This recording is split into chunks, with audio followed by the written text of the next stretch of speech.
50 Cent's protege, The Game, released the documentary, which became an instant platinum seller. However, as record sales were soaring, rumors circulated that these two artists, known for their beef with others, were now pointing their aim at each other.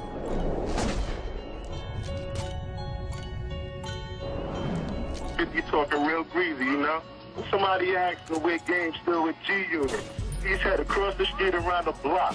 He said his next album, he ain't doing nothing for you. You gonna sell like 500,000 copies. That's what he said? That's what he said. The first 3 records he put out, I'm on them. West Side Story, How We Do, Hate It or Love It. Those are just 3 singles to date. So every record that he's selling is based on me being on his record with him. I'm not gonna say that he didn't help with the project, because he played a small part in the success of the documentary. But he, you know, he did the things that he was supposed to do. We were all a camp. The things that Eminem did for him, you know what I'm saying? The things that Dre did for him. But you didn't hear Dre on the radio or him on the radio talking about they helped 50 with this, or Dre gave him in the club, or, you know what I'm saying? It's not about that. It's about us all making money and keeping it under one roof and everybody being successful. On the Funkmaster Flex show, 50 Cent and G-Unit stated that The Game was no longer part of G-Unit. That night at a concert in Long Beach, Game dissed all the members of G-Unit. Do you think Game has a problem with the relationship that you have with the rest of the team? I think he has a problem. I think he has a problem with my position. I think he'd like to be 50 Cent, like the head. You know how sometimes you're in a situation where anything could spark something to happen. And it was there, it been there. Kiss has been one of my homeboys from, you know, the early stages of my career on the underground mixtape level, and Fat Joe is a dude who I got love for in the streets. And I guess the spark was when Game said he didn't have no problem with Nas or them other guys. That was that spark that I guess that 50 felt was the last straw, and it was time to execute. I felt like what he was saying was disrespectful on the radio, because everybody that I would have differences with at this point is cool with him.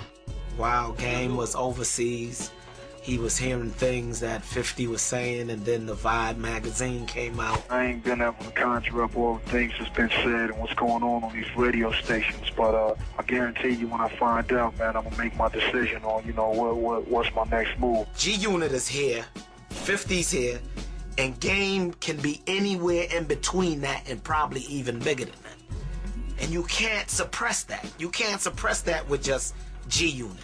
I wanted to be on Dre's level, on Eminem's level, and I wanted to be respected as that. I don't think 50 respected me in that aspect. I think he wanted me to be a G-Unit soldier, which I'm not. He got a whole coast that he represents, so it ain't the same thing. These ain't no guys out of your neighborhood in Queens. This is a guy who has a whole coast that didn't have anything for 10 years. I don't even know how this whole beef came about with me and him, because we're all under the same roof. But he started it, and you know, I was ready to finish it. Have you two tried to sit down or talk about it? I haven't even had a conversation with him, but there's no need for communication after he's been that disrespectful. So this is unfixable. This is it.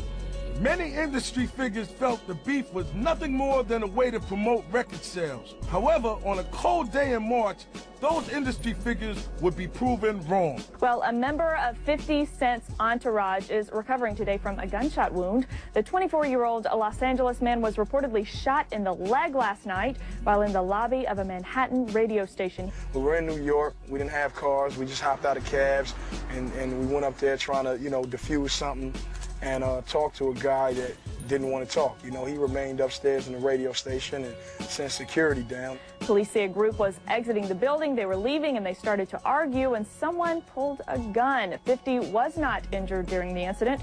Victim is in stable condition. No arrests have been made. When the security came down and they seen, you know, 30 Black Wall Street guys outside, and they start shooting at the ground. Some shots skidded up off the ground and hit my man in his leg a couple times. Most news reports got the story wrong. When the dust had settled, it was discovered that it was actually the Game's friend who had been shot, not one of 50's entourage. People say, they like to say, well, 50 Cent, you know, shot one of Game's, you know, cohorts or whatever, but that's not what happened. 50 Cent went out the back door of the radio station, and his security armed security, which were more than likely NYPD, came out and were, you know, they felt they were scared. So they pulled out guns, and dude got to shooting at the ground, skidded up, hit Kevin. He was bleeding in the snow, and I feel embarrassed by what happened, and I felt like I let all my guys down and leading them in that, you know, in that situation where we had to retreat because we were, you know, we were outgunned. My whole thing to Game was, if we do this, if you do this, we fuck hip-hop up. And it's hard for me to say that because I come from the streets too. And for me to look at Game and say, dude, he shot your friend, but don't do anything. When we come from a culture of, you shoot me, I shoot you back. You kill one of my friends, I kill two of your friends. You kill three of my friends. That's how we understand the resolution of beef. And that's why I have to commend Game, because we talked them out of going that route. With the situation rapidly deteriorating and another showdown bound to take place, 50 Cent reached out to the Game to squash the beef.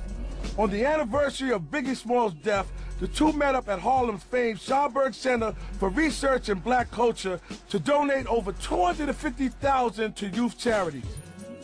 I just want to apologize on behalf of myself, 50 Cent, and to the fans, the radio stations, our labels, and I'm almost ashamed to have participated in the things that went on the last couple of weeks. In the shadow of the untimely death of Biggie, today marks the anniversary of his death.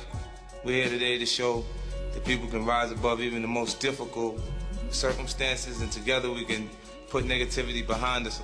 I feel like this is an opportunity for people to see us make peace.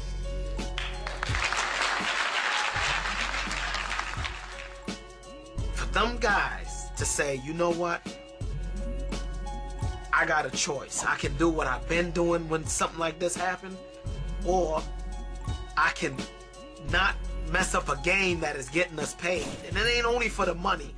We're talking about a whole generation that if a retaliation would have happened, especially if it was a casualty, that would have been like how Pac and Biggie was, the whole game would have been crushed. We're making a statement that is a lot louder than the sound of just two voices. And we showing that you can control your destiny, not only your destiny, but your future. I feel like that I'm out of a situation where I was muffled, you know what I'm saying? Like muffled like a killer dog, or muffled like they do, you know, horses, man. I feel like now that I'm out of that situation, I can breathe a little bit, and I'm able to do the things that I want to do as far as my company and my career is concerned, because, you know, being over there, I guess it just wasn't a thing for me. So now, do we call Game a fake gangster rapper only because he didn't retaliate when 50 or whoever did something to one of his friends?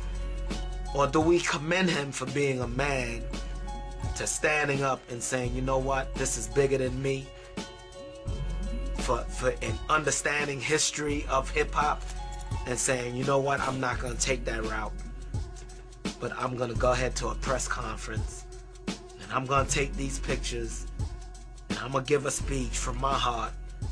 Does that make him less of a gangster rapper? You know what I'm saying? And that's our responsibility. Do we encourage the bull crap and then criticize it later? Or do we encourage, hey, and commend and say, yo, you did the right thing by doing what you did? Because it was really in Game's hand. It could have went either way. Trust me, it could have been terrible. Some critics question whether the truce was sincere, but as for now, only time will tell. You know, I got the teardrop on some, you know, on some fucked up shit in the streets. You know how the teardrop comes about, man. And I kind of felt like with me having, you know, a new company and me having my guys and just new life. My son's almost 2 years old. You know, my mom is happy. You know, my grandmother's looking down on me, and I'm finally doing something positive. I just donated over, you know, a little bit under $500,000 to the Compton Unified School District. So it's all about new life.